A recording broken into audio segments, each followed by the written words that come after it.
Welcome to Easy Learning. Exercise number 231. To an extraordinary extent, the modern businessman is dependent upon the banker and the banking system.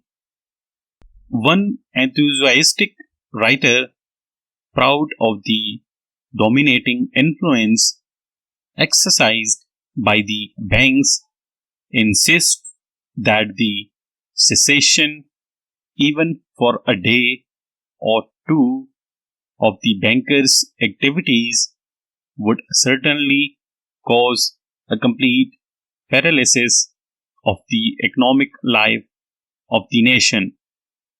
Such a cessation would assuredly be found to produce swifter and more far-reaching effects than the strike of the most effective labor union.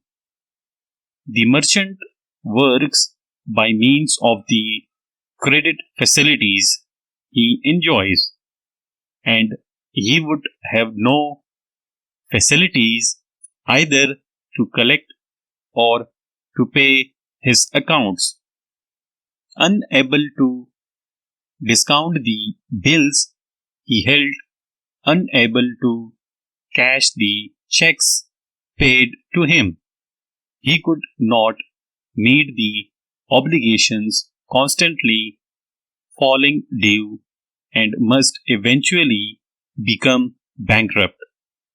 His signature on a check would be useless.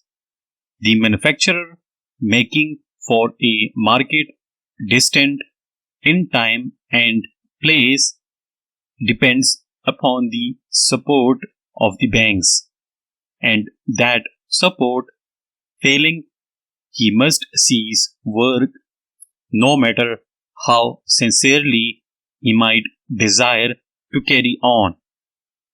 Whether money is scarce or plentiful, whether overdrafts are hard or easy to obtain, is a matter of supreme importance to the trader. The stock he has bought is carried on credit. If the banker, the interpreter of the financial state of the country, restricts the credit, then the trader is obliged to unload, to sell his stock with as little sacrifice as possible. He could not exist without the liberal help of the banker. The picture drawn of the banker's work is little exaggerated. True, the banker is only a middleman.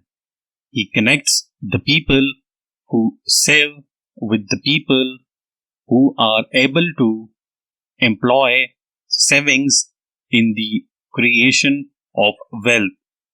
In our country, at any rate, people have a deep-rooted confidence in the security of funds entrusted to others.